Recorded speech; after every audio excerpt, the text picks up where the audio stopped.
മച്ചന്മാരെ തകർപ്പൻ മീനുകളിൽ നിന്ന് കളിക്കുന്ന ഒരു കിടിലൻ സ്പോട്ടിലാണ് നമ്മളിന്ന് വേട്ടയ്ക്കായിട്ട് വന്നിരിക്കുന്നത്. ഇത് പുഴയുടെ നല്ല ആഴമുള്ളൊരു ഭാഗമാണ്, കൂടാതെ ഒരു കയവും കൂടെ കൂടിയ ഭാഗമാണ്. അതുകൊണ്ട് തന്നെ മീനുകൾ ഇവിടെ കൂടുതലായിട്ട് വന്ന് നിൽക്കും. ഇനി നമ്മൾ ചെറുമീനുകളാണ് ടാർഗറ്റ് ചെയ്യുന്നത്. പ്രധാനമായിട്ടും ചെറുമീനുകളെ പിടിക്കാനായിട്ട് നമ്മൾ ഈ പുഴയുടെ സെൻറ്ററിലേക്കൊന്നും കാസ്റ്റ് ചെയ്തൊരു കാര്യമില്ല. ഇതുപോലുള്ള പോച്ചകളൊക്കെ നിൽക്കുന്നുണ്ടെങ്കിൽ അതിൻ്റെ സമീപത്തായിട്ട് ഉറപ്പായിട്ട് ഒരു ചെറുമീനുകളും കാണും.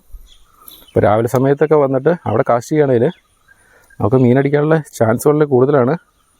നമ്മൾ കാസ്റ്റ് ചെയ്യാണ് തായ് ജംപ് ഫ്രോഗാണ് നമ്മൾ കാസ്റ്റിങ്ങിനായിട്ട് ഉപയോഗിക്കുന്നത്. നല്ല റിസൾട്ടുള്ള ഫ്രോഗുകളാണ് ഈ തായ് ജംപ് ഫ്രോഗുകൾ. കൂടാതെ നമ്മൾ ഫാൻറ്റം സ്നാപ്പറിൻ്റെ റോഡും അതുപോലെ ഒക്കുബയുടെ തന്നെ സഫീന പ്രോ എന്ന് പറഞ്ഞ റീലുമാണ് കാസ്റ്റിങ്ങിനായിട്ട് ഉപയോഗിച്ചുകൊണ്ടിരിക്കുന്നത്. വലിയ ചെറുമീനുകളൊക്കെ അടിക്കുകയാണെങ്കിൽ ചിലപ്പോൾ അവന്മാർ റോഡ് വളച്ച് ഒടിച്ച് കളയാനുള്ള സാഹചര്യം ഉണ്ടാവും. അങ്ങനെ വരാതിരിക്കാൻ വേണ്ടിയിട്ടാണ് നമ്മൾ പവർ കൂടിയ സ്റ്റിക്കർ റീലൊക്കെ ഉപയോഗിക്കുന്നത്. എത്ര വലിയ മീനാണ് നമ്മൾ കാസ്റ്റ് ചെയ്യുന്ന സ്പോട്ടിൽ ഉണ്ടാകാൻ നമുക്ക് ഒട്ടും പ്രിഡിക്റ്റ് ചെയ്യാൻ പറ്റില്ല. ഈ ചെറുമീൻ കാര്യമൊക്കെ അൺപ്രഡിക്റ്റബിളാണ്. ചിലപ്പോൾ അടിക്കുന്നത് ചെറിയ ചെറുമീനായിരിക്കും, ചിലപ്പോൾ നല്ല പടുകൂരും ചെറുമീനൊക്കെ വന്ന് അടിക്കും. ഇങ്ങനെയുള്ള സ്പോട്ടുകളിൽ 6-7 കിലോയുള്ള ചെറുമീൻ വരെ ഉണ്ട്. നമ്മുടെ ഭാഗ്യത്തിന് ഉമ്മാരൊക്കെ വന്ന് കയറി അടിച്ചിട്ടുണ്ടെങ്കിൽ നമ്മുടെ റോഡ് റീലൊന്നും കൊള്ളത്തില്ലെങ്കിൽ പറഞ്ഞിട്ട് കാര്യമില്ല.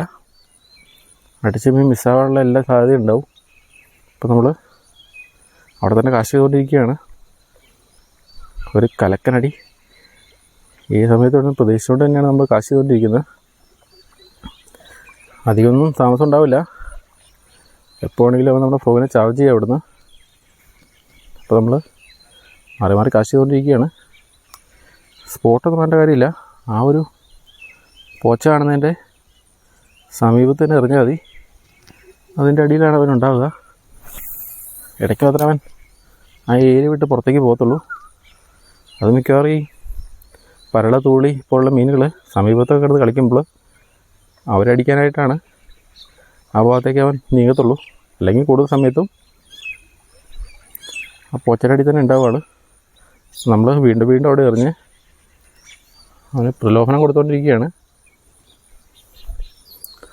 എത്ര സമയമാണ് അങ്ങനെ സ്ട്രൈക്ക് ചെയ്യാതെ വെയിറ്റ് ചെയ്ത് നിൽക്കുമെന്ന് നമുക്ക് പറയാൻ പറ്റില്ല. ചില സമയത്ത് നമുക്കിവിടെ വരുമ്പോൾ തന്നെ സ്ട്രൈക്ക് കിട്ടാറുണ്ട്. ചില സമയത്ത് നമ്മളെ കുറച്ച് നേരം പറ്റിച്ചിട്ട് ശേഷം മാത്രമേ അടിക്കാറുള്ളൂ.